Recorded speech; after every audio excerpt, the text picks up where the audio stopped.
Hello and welcome to a video demonstration for the Unit 3, your problem solving by search. Okay, so right now I will be showing you a sample code that shows an agent that performs a search in a specific environment. Okay, so I have here a Python source code that contains four important files.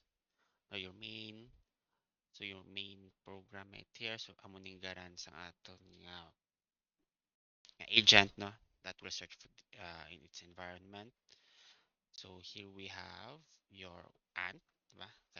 We've called this problem gali dire is mangita si ant sang sugar cube within the ant hill. So once makita ya ang sugar cube no so that is going to be done. So that is the goal of the ant, is to find food.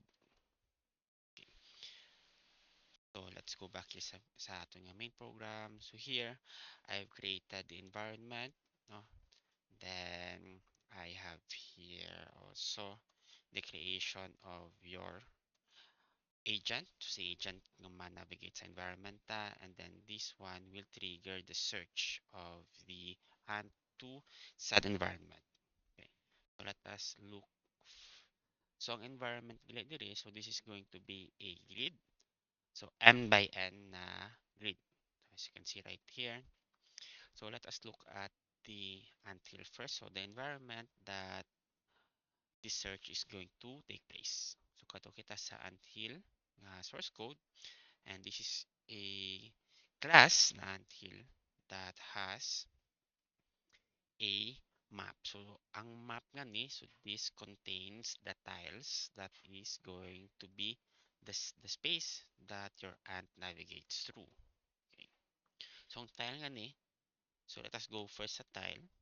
So ang tile, so this is another class sa atong project right here. And ang attributes dili nga important is the position. So kung di man na-locate ang tile and your your variable that contains or that holds the sugar. So again, mangita to ang inyong ant sa tiles tiles sang aton nga until to check if said tile has a sugar or not. Okay. So this one ang tile ta makapot sang variable nga has sugar. So this is going to be a boolean na true or false. So kung false meaning wala sugar sa mo nga tile, else sugar is located in this tile. So let's go back sa aton nga until. Okay. So during the initialization sang aton nga until, so we will be creating first the position kung din ang aton nga sugar cube. Okay, so since this is a grid, so this one is going to generate a tuple, no, a variable containing two values. This is for the x and for the y coordinates sang aton nga sugar. Okay, so this one we can put as if pilitak man kabutang static values like let's say you can put it 4 or like this pwede man. But to make the program interesting or to remove the user input on where the sugar is going to be located, pwede mo na siya nga i-randomize. Okay. So once nga ma-generate na ang tuple values for the sugar cube, so that will represent kung din ba to siya na-locate sa ating grid. So here is the loop that is going to be executed in order to set the tiles for your anthill. Okay. So as I've said, so this is going to be an m times n grid. So this is a two-dimensional na space. Okay, so here we have two for loops. So one representing the row and then one representing the elements or the column. Okay, so we will start first at row 0 up to row 4.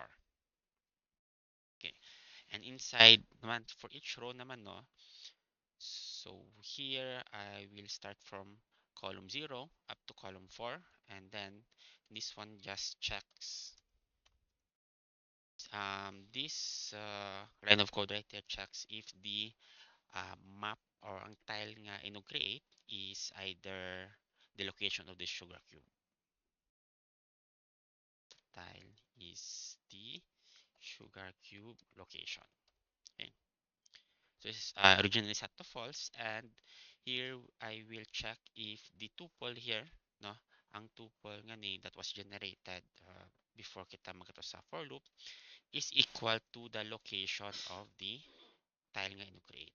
Okay, so if that's the case, iset mo lang set sugar cube to true, and here I will start on appending the tile na object. So this is again going to be the tile that your ant navigates through. Okay. So I will call here the instantiation of the map tile. No? So mabutang kita location niya x and y coming from the x and y from the for loops. Okay, and then here I will set kung sugar cube kung mayroon siya sugar cube or not. Okay. So once tapos na ni ang row, 'di ba?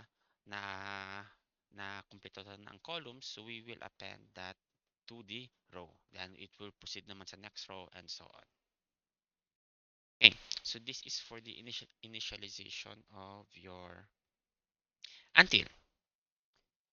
So next, we will proceed na sa method of search. So the until nga class will contain the search nga function kay the that accepts your ant na object. So we will go to the ant object later on. Okay, so this one. So this internal will trigger or will navigate the ant through the maps to check kung may sugar cube siya or wala. Okay. Sige. So in navigating, so we will use again your nested for loops, one to represent the rows and one to represent the columns or the items inside your rows. Okay. So ang Sandiria, so here I will point out the map that was embedded on the object na until, no? And I will start on the since we will be placing your ant at a specific section of your map or your grid. Okay. Pwede ta na siya nga ibutang ang depende man na sa atong nga problem, no? We can put the ant on the first or the starting index or the starting tile or the ending tile or the middle. So in this case, we can set it like here. So this one means nga ma-start kita sa X row, no? Sa X row that depends on the location given by the ant, and then this one is the y coordinate given on the ant. Okay. So starting on the for loop. So ang tile nga ni, so this is the elements in your row, and then the row is just the list of tiles. Yes. Okay. And here ang ant diri naging pasata that was passed on the yes on the parameters that we will trigger or we will call the function na check for sugar. So si ant siya syempre siya na ma-perform sang search mo or the ant will sense for any sugar within the tile. Okay. So we will check that later on. So kung true na siya, then we will try to break the loop. No? Mag-break kita sang loop, so we will not proceed or the ant will not look for other spaces. So depende man sa inyong problem. Pag na siya kung may problems ko mo that states nga the ant will look for all sugar cubes within the tile, then you will not trigger the breaker. But in this case, ano lang, um, there is only one sugar cube. Okay, so kung else, so here we will proceed ang the way the ant will move, no, is it will move from one column to the next column. Okay. So in this case, i-update ang iyang wipe ang iyang y coordinate, but it will retain the x coordinate. Right? Ang values ng x coordinate. Kaya ma-proceed siya from left to right. So hindi pa na siya manaog. Okay. So kung once nga naubos yan na ang tiles sa aton nga row, tapos wala pa gali sa wala pa ang sugar cube, so hindi niya pa nakita, it will proceed. So it will update or it will move the ant, no, to the next row, starting again from the column 0. So ma-move siya again from left to right. So downwards, para ma-reset ang iyang position, then it will move to the next row again. I-search siya from left to right. Okay, so that is how the search for this problem.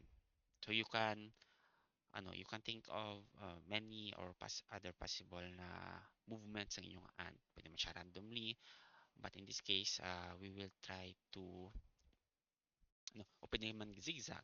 So in that case, you will have to modify this ang pag-update ng position in order to follow the zigzag na approach of the zigzag movement of your ants sa grid. Okay, sige. So that's for your ant till. Now let's proceed on the ant. So your worker ant, so this is, again, your worker ants, diba sila na ang pangita sang food sa ilang colony. Okay, so in the initialization, no, mag-create ka mo sang worker ants. So here, we will just get the current position or the starting position or for the initial states ng inyong problem. So your x and y coordinates. And we also have a function right here that defines on how the ant will move. So mo itong ginko ta kayo nga move that will either update the y coordinate or x coordinate sang inyong ant. Okay. And here we have also encountered this method right there. So check for sugar, so which was called on your until. And this one checks if the tile, so gonna check ito ang object ng tile that was explored by the ant or currently explored by the ant. Okay, so this one, so if tile has sugar, so the ginobre diri, in-access yung lang ang property nga has sugar tile. So ginapasa ni siya from here, no, i-access na sang inyong ant, this one. So this tile was retrieved from the for loop, from the tile, that was retrieved from the row. Okay?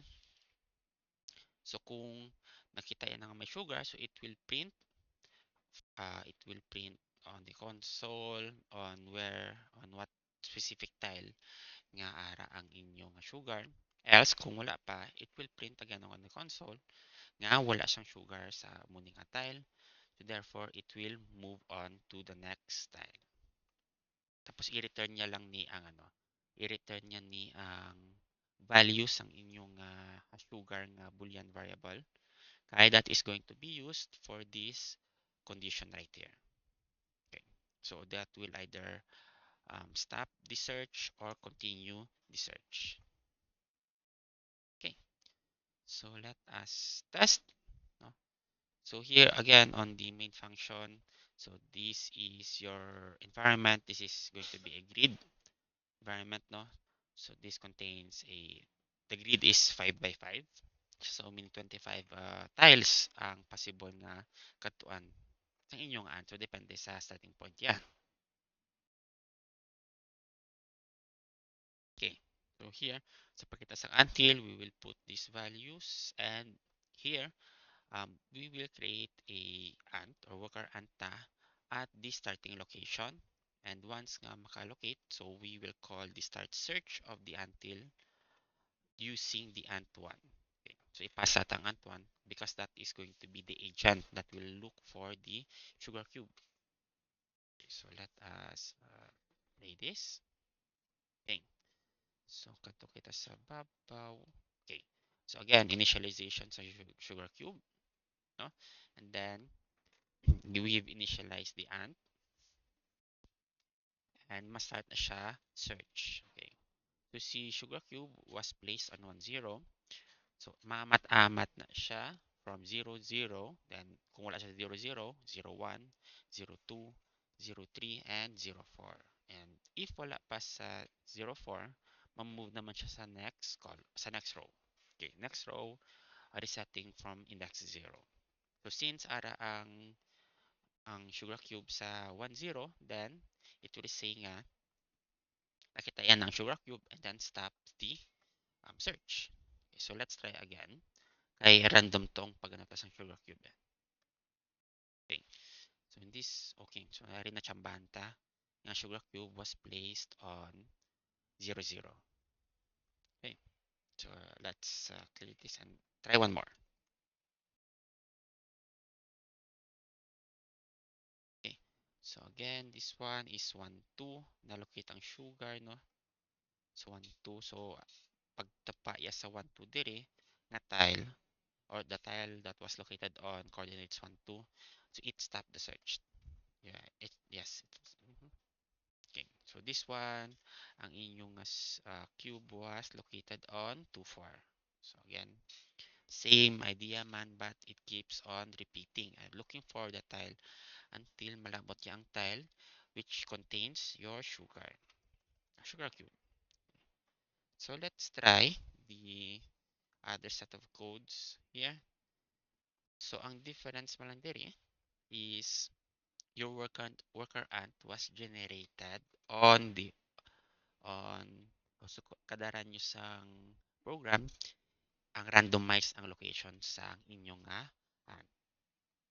Okay, so let's try to run this. Okay, so in this case ang aton nga sugar cube no was placed on coordinates 4, 2, and the ant is the initial location of the ant is on 1, 3. So makita yan na siya. So given the movement sa inyong ant, makita yan man nagyapon. So however, there will be cases nga hindi iya makita like this. Okay. So initially, gibutang the sugar cube was placed on 2, 2, and the initial location of the ant was on 4, 1. So since ang pag-move sang aton nga ant is forward, no? So incrementing na siya from your rows and columns. In the end, hindi yan ni makita ang sugar. Okay. So medyo hindi pa ni siya perfect, no? If we are implementing a randomization sa aton nga initial location sang aton nga ants. So if that's the case, then you will have to modify, no? If ma-reach na ang pinaka-end nga part sang inyong grid, tapos wala pa nakita ang sugar cube, then maybe it will reset. So ang aton nga the worker ant will go back to the 0, 0 na index or the tile that was located on the starting position. Then proceed siya to nga ma-proceed siya navigate incrementally, or you can ano or the ant can move on random location. So but realistically the ant will try to move from one tile to another mo. So pwede gito the viable option could be the ano, could be the what's this moving from starting again from grid from location 0, 0. Okay, so that ends the short video demonstration for your Python code implementing a simple search using agents and the environment. Okay, so thank you for watching and see you on the next one.